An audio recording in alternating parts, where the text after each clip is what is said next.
Now, yesterday we had at this time gains in the cash trade because of optimism on ending a shutdown. And President Trump has expressed his support for the bipartisan deal to end the U.S. shutdown. He spoke yesterday in the Oval Office. I think based on everything I'm hearing, they haven't changed anything, and we have support from enough Democrats, and we're going to be opening up our country. It's too bad it was closed, but we'll be opening up our country very quickly. For the latest, we're joined by Bloomberg Washington correspondent Tyler Kendall. So, Tyler, procedurally, what do the mechanics of this look like? Are we going to see the government reopened, by Thursday at the latest?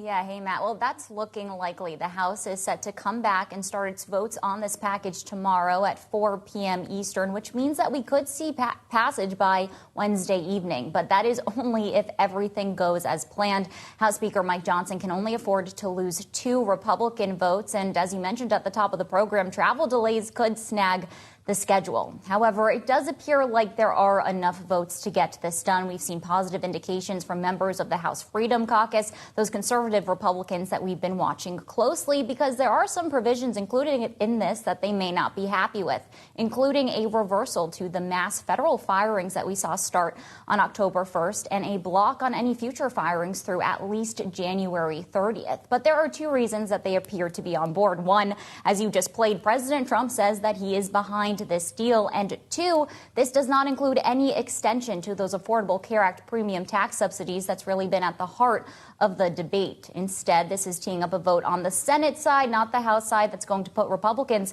on the record when it comes to health care, or we could see millions of Americans face a sharper spike in their premium. So that's the next thing that we're going to be looking at, how the GOP navigates their health care plan. Matt, I will point out that this stopgap measure goes until January 30th. It does fund some key agencies through the rest of the fiscal year, but that means that we could be having this conversation all over again in the next couple of months. So the Democrats forced this shutdown to try and get some of those subsidies back on Obamacare, and now they're giving in with nothing in hand.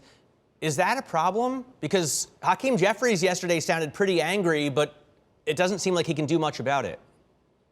Right. So essentially, Democrats weren't able to get what they really wanted out of this deal. We're going to see if there's some sort of similar vote offered in the House, because as of now, Democrats have their focus on a plan when it comes to health care ahead of a vote probably by mid-December on whether or not to extend these premium tax credits. And if it fails, then they're going to have their messaging for the 2026 midterms. Republicans are going to have to come out with a plan here because many of these Senate Republicans are going to be put on the record. It likely won't look like a clean extension, a 1-year extension of these subsidies that we know that many Democrats wanted. Instead, it will probably include some structural changes like an income cap or a new plan altogether. President Trump himself has indicated that he would be willing to negotiate on the issue, though he has taken harsh aim at these subsidies, which he has called handouts to insurance companies. Matt, I'll say I have my eyes on Senator Bill Cassidy. He's a Republican from Louisiana. He's going to lead these negotiations for Republicans in the Senate. He's proposed a new plan altogether that would essentially replace the enhanced subsidies with and send some sort of federally funded flexible spending account for ACA enrollees. So just something on your radar as we see these negotiations pick up. But that's not going to happen for at least another week. Now that the Senate got its job done, it's out of session until November 19th.